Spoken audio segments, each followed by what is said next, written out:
श्यामा तुम्हें मनाओ, चरणों में शीश झुकाओ। जय हो श्यामा तुम्हें मनाओ, चरणों में शीश नवाओ। श्यामा तुम्हें मनाओ, चरणों में शीश झुकाओ।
व्यास जी के जो पिताजी हैं, आइए हमारे अर्पण होगा आपका।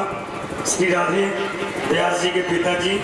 बोले कृष्ण कन्हैया लाल की जय। जय श्री राधे, जय जय श्री राधे, जय जय श्री राधे। आइए महाराज, अब कई जनों के मन में शंका होगी कि ये आए कहाँ से हैं। तो महाराज ये है तो नोएडा के, जिनका अच्छा खासा कारोबार है और इतने अच्छे स्वभाव के हैं कि जब कथा हुई तो कहने लगे महाराज जी एक बार और करवानी है। एक हमारी जो मेरी छोटी बहन है, एक जो मुझे मेरी माँ से भी ज्यादा प्यारी है, बड़ी वाली दीदी, उनके पतिदेव, एक मेरी मौसी जी हैं और कुछ लोग वृंदावन से हैं। तो एक बार तालियों के साथ में स्वागत करेंगे। बोलिए बांके बिहारी लाल की जय हो। आइए महाराज।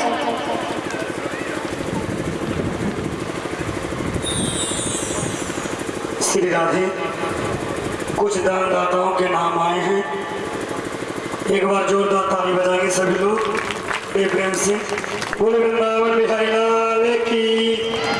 बिहारी जी उनके धन लक्ष्मी में सदा सर्वदा बनाए रखें घर में। और गुप्त दान आया है 100 रुपए। एक बार जोरदार ताली सभी लोग बजाएंगे बड़े प्रेम से।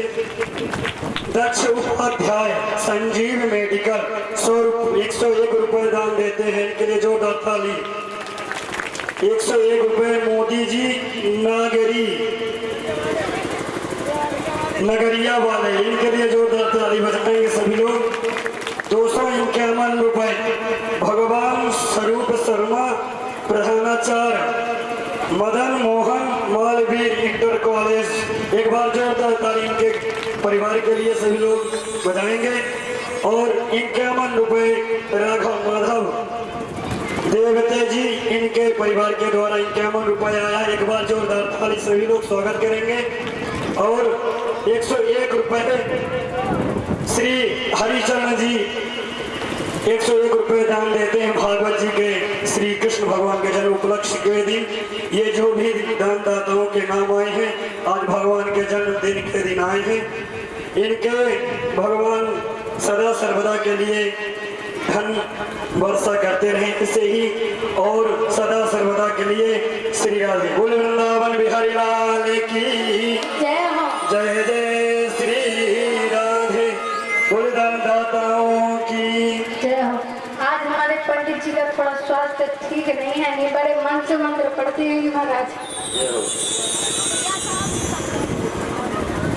आइए देखिए, ऐसा नहीं है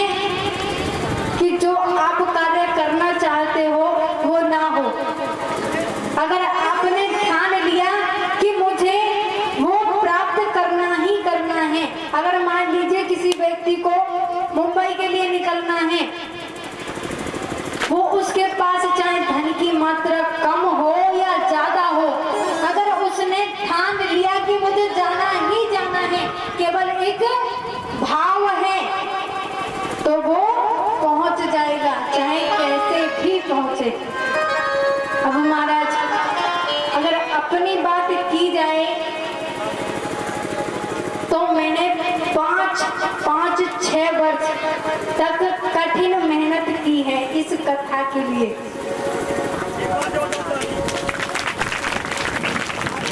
बोले कृष्ण कन्हैया लाल की। और उनके चरणों में शीश नवाते हुए देखिए, कथा चाहे 8 बज जाए पूरी ही होगी। आइए एक बहुत प्यारा सा भजन जो मेरा बिल्कुल मन ध्यान से सुनेगा, बहुत फेवरेट है। आइए। किशोरी कुछ ऐसा इंतजाम हो जाए, ऐसे नहीं, साथ में गाओगे सभी जो मानते हैं कि बाबा से प्रेम है और जो मांगा है उनकी मन्नत पूरी हुई है। दोनों हाथ उठाकर किशोरी कुछ ऐसा इंतजाम हो जाए, किशोरी कुछ ऐसा इंतजाम हो जाए। नाम हो जाए, नाम हो जाए, कुछ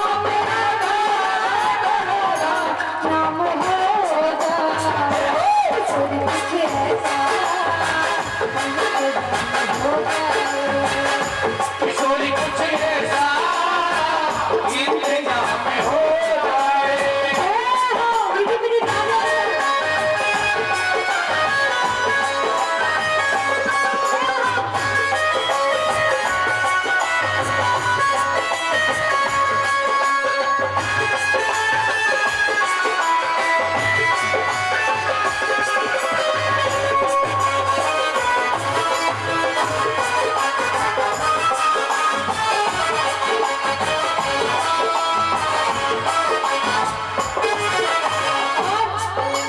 तुम अपने भक्तों पर कृपा करती हो श्री राधे, कोई तुम अपने हाथों में कृपा करती हो श्री राधे।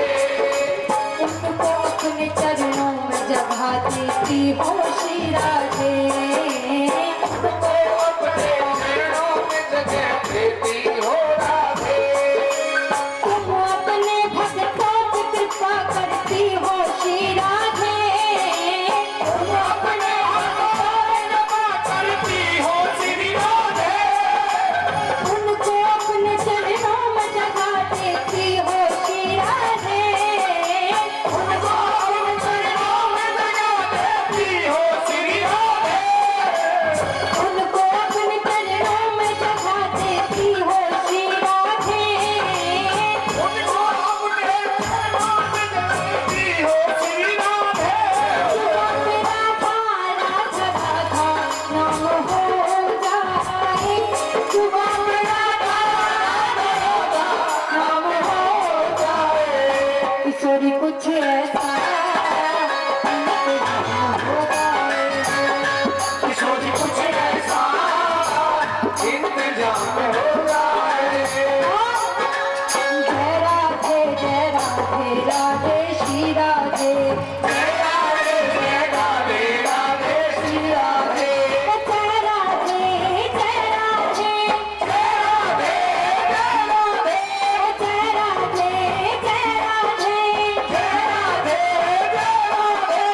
जय राधे जय राधे, हाँ जय राधे जय राधे राधे श्री राधे। जय राधे जय राधे राधे श्री राधे। तालियां बजाइए, तालियां बजाइए। जय राधे जय राधे राधे श्री राधे, जय राधे जय राधे राधे श्री राधे।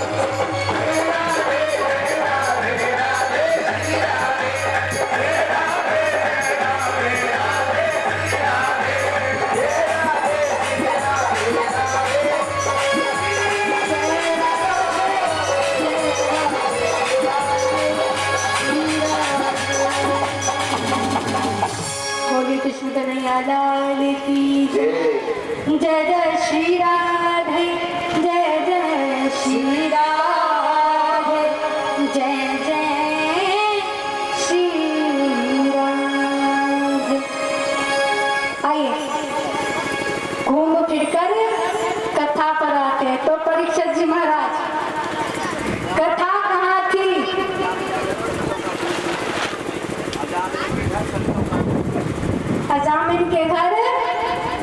संतों का पहुंचना। जय हो। एक बार जोरदार ताली बजा दीजिए परीक्षा जी महाराज के लिए, क्योंकि आज ही पहला दिन है जो पूरे सवालों का जवाब दे दिया। बाकी दिन कथा कहाँ होती थी? पांडाल में या पांडाल के पीछे। तो महाराज आज लाला का जन्मदिन है, यही मारे तुम ये कह रहे हो? आइए, आज भक्तों की संख्या भी खूब अच्छी है। महाराज सही बताती हूँ कि जितना मन प्रसन्न आज है ना, और जितना इस गांव के लोगों का जो भाव है, जहां भी जाऊंगी इस गांव का नाम जरूर लूंगी। ये बात पक्की है महाराज। तो महाराज जब ऋषिगण अजामिल के यहाँ पहुंच जाते हैं तो बोलते हैं केवल एक रात्रि रुकना है बस। अजामिल कहते हैं बोले ठीक है सुबह चले जाना। अब ऋषिगण रुक जाते हैं। अजामिल के केवल 9 पुत्र थे। कितने थे? मैया को जमाई आ रही है, नींद आ रही है। ये मत सोचिए कि ब्यास जी कथा सुना रहे तो ध्यान नहीं है किसी पर, सभी पर ध्यान है। तो महाराज कितने पुत्र थे? 9 पुत्र थे। बच्चे तो हाजिरी ऐसे लगा रहे जैसे क्लास में अटेंडेंस मिलती है कि दीपक आया है तो कहा जी मैम। तो महाराज अब जो 10वां बच्चा था वो अजामिल की पत्नी के गर्भ में था। अब ऋषिगण एक रात रुके क्योंकि 100 वर्ष की तपस्या करके आए थे, इसीलिए रात भर सोए नहीं। क्योंकि एक व्यक्ति ने बताया था कि अजामिल केवल कहने को ब्राह्मण है लेकिन कार्य कैसे हैं? असुरों वाले। इसीलिए ऋषिगण पूरी रात ध्यान लगाकर बैठे रहे और बैठते ही जितना भी दृश्य था उनके सामने वो आ गया कि अजामिल कैसे है, क्या हुआ क्या नहीं हुआ, सब कुछ ऋषि को पता चल जाता है। अब सुबह हुई, अजामिल बोले अरे सुबह हो गई है, अब रुकने के लिए जगह नहीं है, निकलिए। अब ऋषि महाराज थे, बोले तुम्हारी बातों से बड़े प्रसन्न हूँ, बड़ा प्रसन्न हूँ जो तुमने मुझे एकमात्र एक रात्रि रुकने के लिए बोला। बोले क्या मांगते हो, बताइए क्या चाहिए। अजामिल जी कहते हैं भगवान का दिया हुआ सब कुछ है, किसी की कोई जरूरत नहीं है, केवल आप जाइए। अब तो महाराज ऋषिगण कहते हैं कि ठीक है कुछ मत मांगना, लेकिन एक कार्य मेरे कहने से जरूर करना। कौन सा कार्य?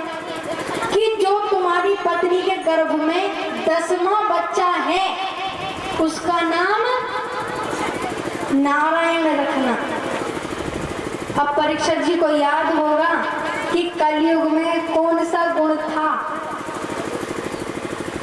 कलयुग में गुण था कि मेरे युग में केवल नाम मात्र से ही कल्याण हो जाएगा,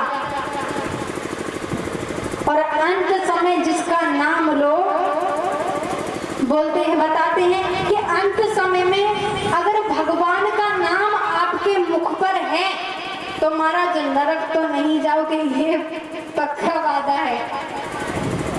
तो महाराज अब अजामिल जी कहते हैं नाम रखने में क्या जाता है, रख देते हैं।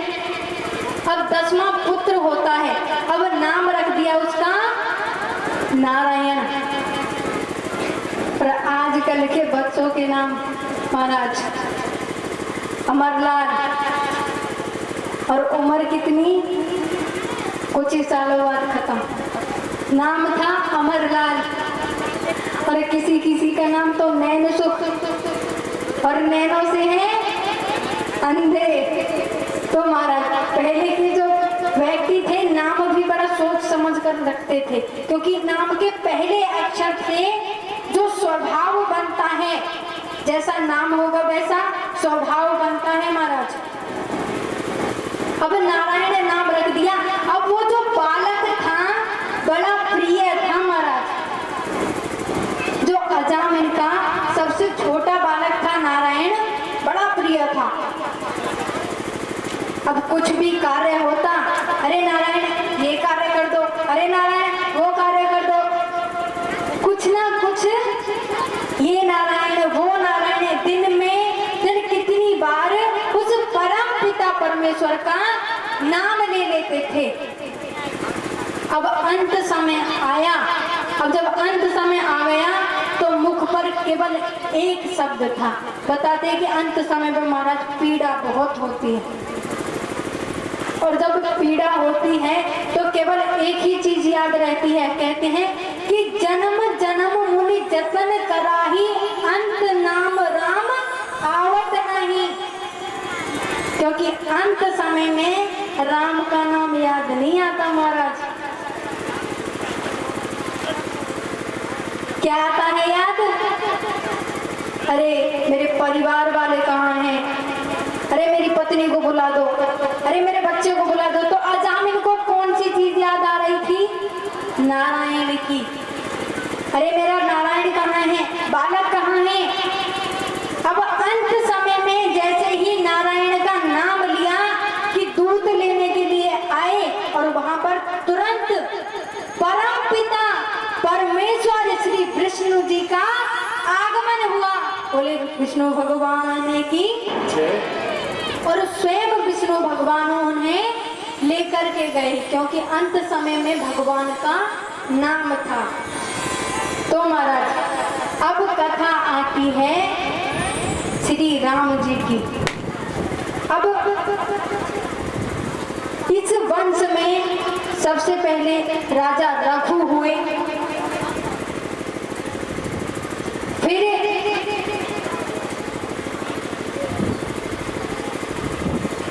अब इस वंश में एक बात और थी कि कल मैंने आपको कल या फिर परसों सुनाई थी, चौपाई जो सुनाई थी, रघुकुल रीत सदा चली आई, प्राण जाई पर वचन न जाई। इसमें ये था कि चाहे प्राण भले ही चले जाए लेकिन वचन नहीं जाता था महाराज। अब इसी वंश में राजा दशरथ हुए, और राजा दशरथ की कितनी रानियां थी? 3। कौन कौन सी? कैकेयी, सुमित्रा, परीक्षित। कौन सी थी? अब की बार में मैया बताएंगी, बताओ। कैकेयी, सुमित्रा, और कोई जो बता रहा तो महाराज अब उनको कोई संतान नहीं थी। अब जब संतान नहीं थी तो महाराज दशरथ जी बड़े दुखी थे। अब एक बार यज्ञ करवाया, और यज्ञ करवाने के साथ साथ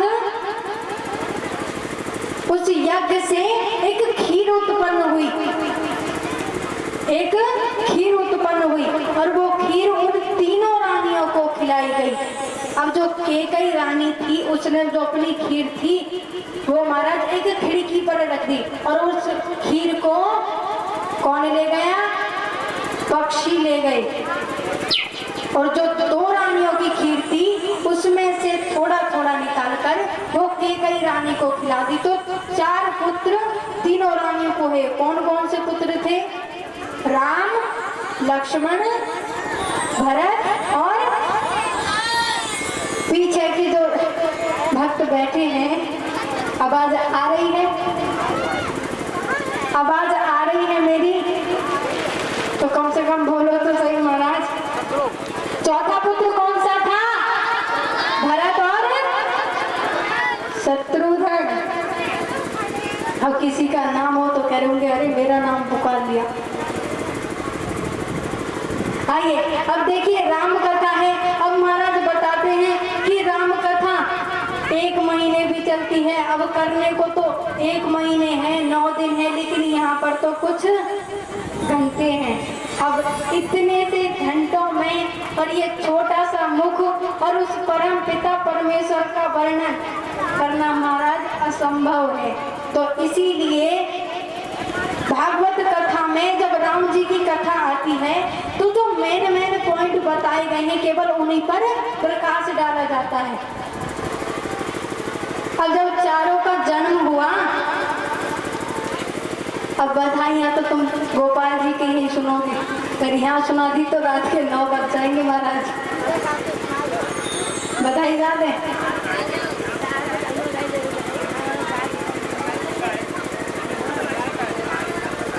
हमारे पंडित जी का थोड़ा स्वास्थ्य ठीक नहीं है, वो बोले 5 बजे करना ठीक से ना, सुबह मुहूर्त निकाला है उन्होंने। अब इतनी मेहनत की है पंडित जी ने तो कुछ तो होना चाहिए महाराज। आप जितने कहोगे, जितने भी कहोगे वो सारे भजन श्री गोपाल जी के जन्म पर होंगे। और जितने भी भक्त बैठे हैं ना, एक भी भक्त ऐसा नहीं रहना चाहिए जिसकी हाजिरी ना लगे। जो कैमरे पर देख रहे हैं दर्शक वो भी कहे कि भाई कौन से गांव में कथा है, तो इतना भाव है। तो महाराज श्री कृष्ण का जन्म, ये श्री राम का जन्म हुआ और जन्म के बाद इनके जो गुरु थे दुर्वासा ऋषि, इनको आज अब उनको वो जनकपुरी में लेकर के गए। अब वहां पर सीता जी से विवाह होता है। अब विवाह के बाद बारात जाती है। अब महाराज बारात में तो बहुत सारे उत्सव हैं, है ना। तो महाराज अब जब बारात जाती है तो घर पर आते हैं और कैकेयी जी ने एक वचन मांगा था दशरथ जी से। कौन सा था वचन, कौन सा था? 2 वचन मांगे थे। कौन कौन से थे? महाराज जी को पता है सब कुछ। कभी सुनिए महाराज जी, एक प्रार्थना है हाथ जोड़कर कि जब कथा समाप्त हो जाए तो इतनी प्रार्थना जरूर स्वीकार कर लेना कि एक बार घर जरूर आ जाए, क्योंकि भाव है। मुझे अच्छा लगता है कि इतने मन से कथा सुन रहे हैं। अब भगवान का विवाह होता है और विवाह के पश्चात जो कैकेयी ने वचन मांगे थे कि श्री राम को 14 वर्ष का वनवास हो जाए और मेरे भरत को राजपाट मिल जाए।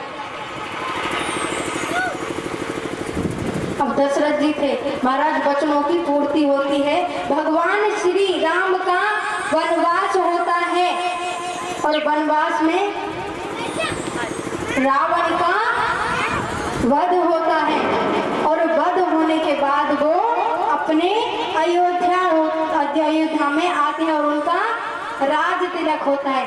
आइए यहाँ पर बड़ा ही प्यारा सा भजन है, क्यों कहोगे राम कथा में एक भी भजन नहीं सुनाया। बोले श्री राम भगवान की। सजा तो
श्री राधे देखो, अंडवा का नाम मत डुबाओ, ताली कोई भी नहीं बजाता।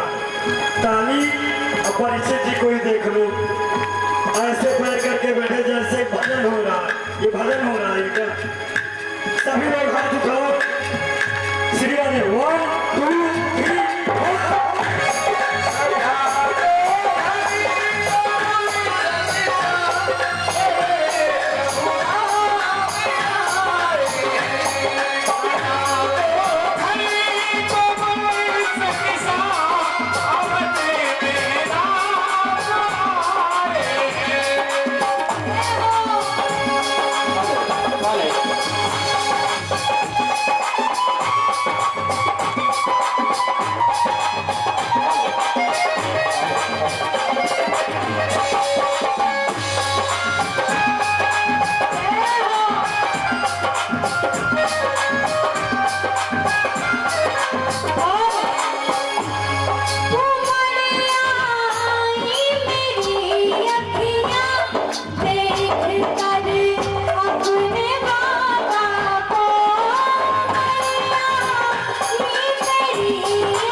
बोलिए श्री राम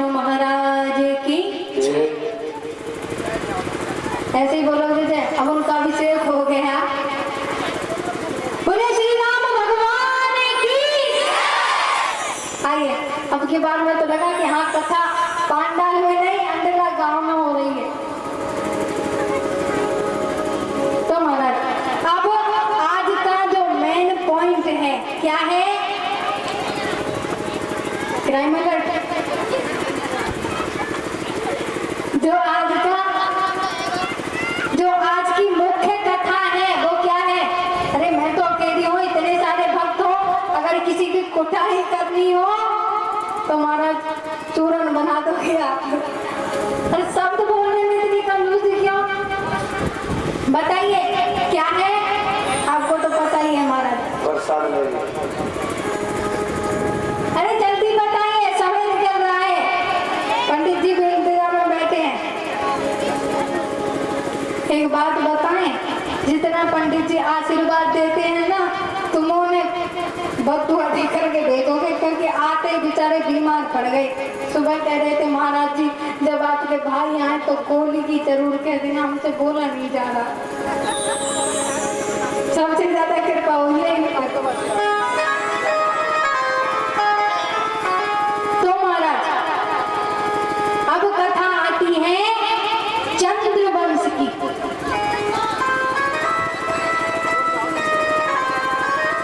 और इस वंश में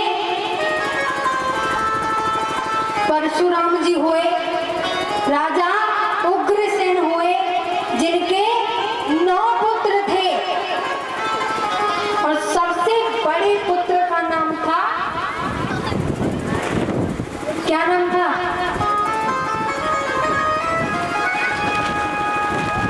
महाराज जी आप बताइए फिर कितने थे? बताइए महाराज। इनके बड़े पुत्र का नाम था कंस।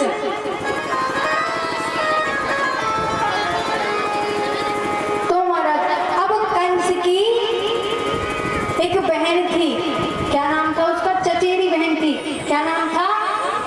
देवकी। देवकी जी का विवाह वासुदेव जी के साथ हो जाता है। अब विवाह हो चुका है, विदाई का समय है।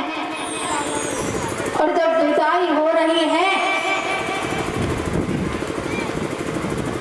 अब जैसे ही वो रथ में बैठे कि कंस बोले कि अपनी बहन मुझे इतनी प्यारी है कि मैं उसे किसी और से ना छुड़वा कर स्वयं छोड़ करके आऊं। तो महाराज अब कंस जी महाराज रथ चलाने लगते हैं, सबसे आगे बैठ गए। जैसे ही रथ को हल्का कुछ दूरी पर पहुंचे कि आकाशवाणी होती है, एक घोरदार आवाज आती है, तेरे रो कंस, जिसको तू ले जा रहा है ना, उसी का 8वां पुत्र तेरा काल बनेगा। अब महाराज कंस को बड़ा क्रोध आता है, अरे ऐसे कैसे हो सकता है? मेरी बहन है, भला मेरी बहन का बालक मुझे कैसे मार सकता है? अब तो महाराज क्योंकि आकाशवाणी थी, अगर कोई व्यक्ति कहता तो मान लेते झूठ है, लेकिन आकाशवाणी हुई है तो सच होगी। अब जो कंस थे उन्होंने कहा ठीक है। अब तलवार निकाली और देवकी को झटके से खींच कर रथ से मारने ही वाले थे कि वासुदेव महाराज चरणों में गिर गए और बोले महाराज जितने भी पुत्र होंगे वो सब आपको सौंप दूंगा, लेकिन मारिए मत। अब तो महाराज ये पवन देव कुछ ज्यादा प्रसन्न है, आज हमारी पगड़ी को भी नहीं रुकने दे रहे। बोलिए कृष्ण कन्हैया लाल की। अब तो महाराज अब देवकी और वासुदेव जी को कारागार में डाल दिया जाता है। अब जब कारागार में डाल दिया गया, अब पहला पुत्र पैदा हुआ। कौन सा? पहला। अब जैसे ही पहला पुत्र पैदा हुआ, कंस गए उसको बड़े क्रोध में कि पहला पुत्र है, अब जा करके मारने वाले थे। क्यों ना जब उसकी भोली सूरत देखी तो कहने लगे अरे कितना सुंदर बालक है। अब कंस कोई बुरे राजा नहीं थे, अच्छे थे, इसीलिए उन्हें दया आ गई। बोले कितना सुंदर बालक है, अगर मार दिया, अरे 8वां पुत्र ही तो मारेगा और ये तो पहला है, अगर इसको मार दिया तो पाप चढ़ जाएगा महाराज। अब तो कंस उनको बेदहर मारे ही वहां से लौट आए। अब जब नारद जी को पता चला कि कंस लौट आए हैं, अगर उन्होंने हत्या नहीं की तो भगवान अवतार कैसे लेंगे। अब कहने लगे, अब नारद जी आए एक कमल का पुष्प लेकर कंस के पास। बोले महाराज इस पुष्प की जितनी भी पंखुड़ियां हैं, इसमें से कहाँ से आरंभ है, कहाँ से शुरू है, जो पहली पंखुड़ी है वो मुझे निकाल करके दे दो। अब कहने लगे अरे ऐसे कैसे हो सकता है, क्या पता कहाँ से शुरू हुआ है, कौन सी पंखुड़ी पहली है। नारद जी बोले महाराज इसीलिए तो क्या पता नारायण ने उल्टी गिनती शुरू की हो और ये 8वां बालक हो, क्योंकि नारायण भगवान बहुत चालाक हैं महाराज, ये बताते हैं। तो कंस को क्रोध आता है, अरे बात तो ठीक है बिल्कुल। अब जा करके देवकी के जो गोदी में वो जो बालक था उठाया और एक पत्थर पर मार दिया महाराज। अब तो एक बालक, 2 बालक, 6 बालकों को ऐसे ही कंस ने मार दिया। अब जो 7वां बालक था वो बताया जाता है कि देवकी माता के आधे गर्भ से ही लुप्त हो गया था, क्योंकि वो भगवान कृष्ण ने रोहिणी माता के गर्भ में भेज दिया था। तो महाराज अब 8वां बालक कौन थे, श्री कृष्ण भगवान, लड्डू गोपाल। अब समय था उनका। अब भगवान इतने चालाक हैं कि 9 महीनों में बच्चा पैदा होता है, लेकिन वो अभी चौके कंस को पता था कि बिल्कुल एक दिन गिन रहे थे, तो उससे एक दिन पहले पैदा हो गए। अब जब पहले पैदा हो गए, अब जैसे ही पैदा हुए महाराज, घनघोर रात्रि है, रात का पहर है, चारों तरफ घोर अंधेरा है और मोर, पशु, पक्षी, दानव, दैत्य सभी कहते हैं कि महाराज अवतार दीजिए। और घनघोर बारिश की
मुझे जल्दी से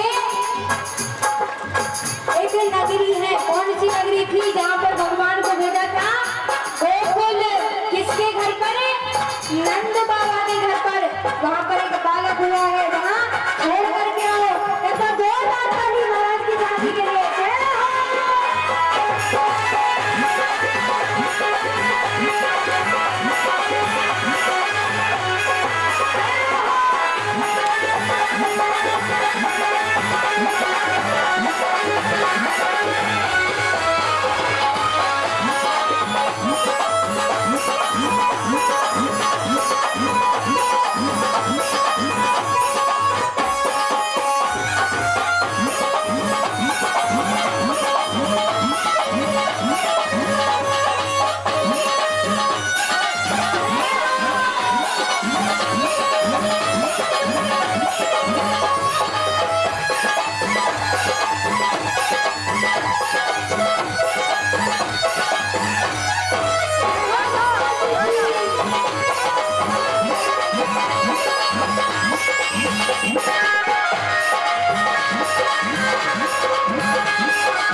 भोर हुई, अब नंद बाबा गाय चराने जा रहे हैं, तो उनको बताते हैं।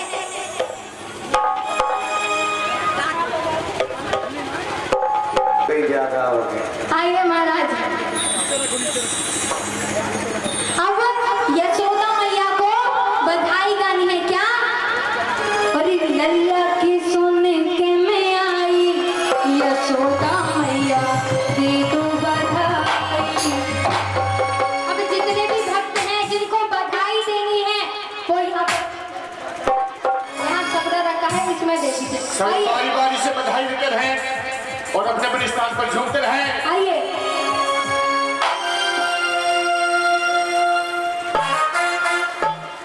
जय हो।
क्या ऐसा ना हो भगवान को सुनो ना भूल जाओ और धोखे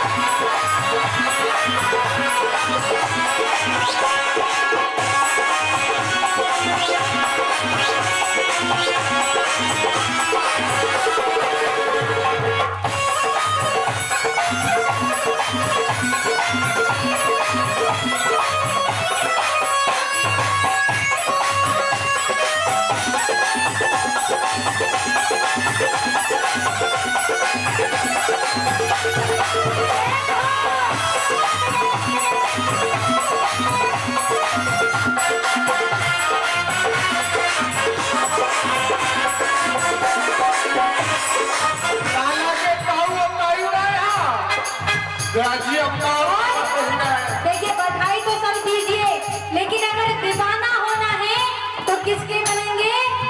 श्याम के। और कहना है क्या? कान्हा की दीवानी बन जाऊंगी,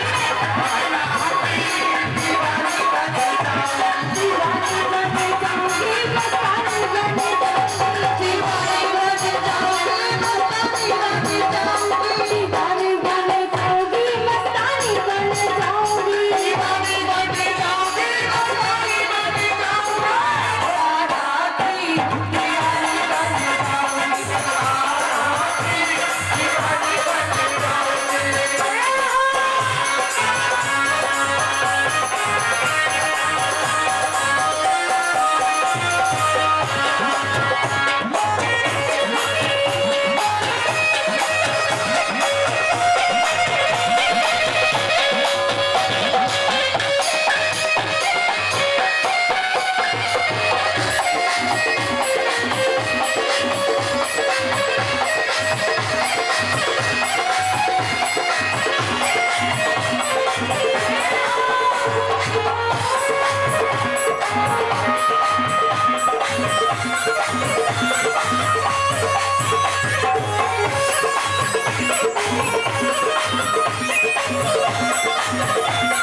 महावीर विक्रम बजरंगी कुमति निवार सुमित के संगी कंचन बरन विराज सुकेशा कानन कुंडल कुंचित केसा हाथ पत्र और ध्वजा विराजे कंधे मोज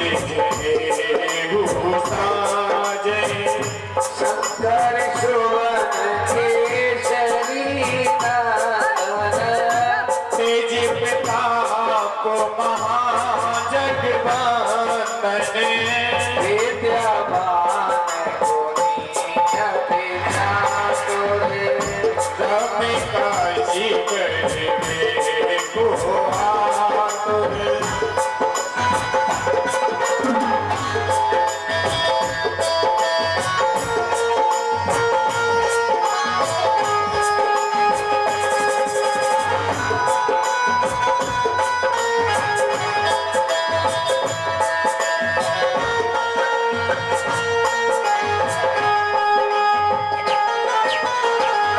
प्रभु चरित्र सुनिबे को रसिया स्वामी लखनी सीता मन बसिया सूक्ष्म रूप धरि सियहि दिखावा विकटी रूपी धरि लंगी जलावा भीम रूप धरि असुर सहाय सिंह राम जी के काज समाए लाई सुजीवन लखन जियाए श्री रघुवीर हरष उरलाए रघुपति कीन्ही बहुत बड़ाई जो मम प्रिय भरत सहभाई सहस बदन मनोज सितावे अस कहीं श्रीपद कांति लगावे सनकादिक ब्रह्मादि मुनीसा नारद सारद सहित अहिसा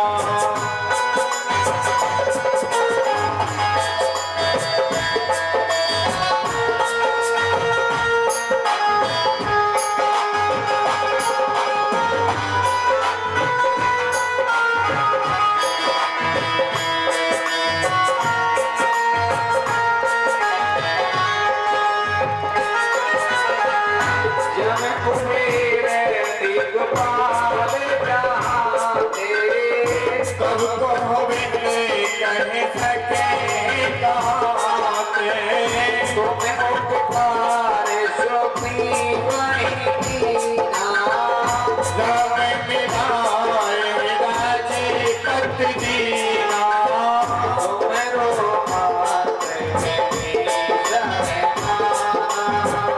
लंकेश्वर रहे सब जग जाना युग सहस्र योजन परिधान लिहि जो पाई मधुर पल जानो प्रबोध गावे मुखमाही चल ही राज गए अचरज नाही मुरदान काज जगत के लेते सुगम अनुसुह तुमरे से राम द्वारे रखवारे होती ना क्या मेरे सारे सब सुख लहे तुम्हारी शरणा तुम्हें छटका को डरना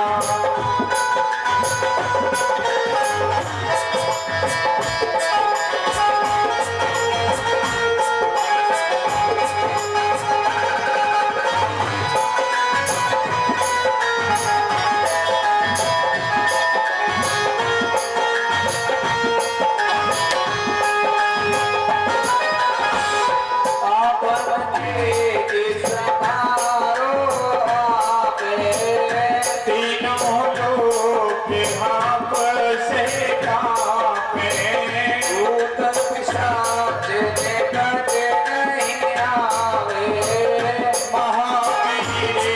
जब नाम सुनावे से रोग हरे सब पीरा जपत निरंतर हनुमत वीरा गदते हनुमान जुड़ावे मन कम वचन ध्यान जो लावे सब पर राम तपस्वी राजा इनके काज सकल तुम साजा और मनोरथ कोई लावे सोई अमित जीवन फल पावे चारों जुग मरताप तुम्हारा जय प्रभु सिद्ध जगत उजियारा साधु संत की तुम रखवारे असल निकरण मेरा तुम्हारे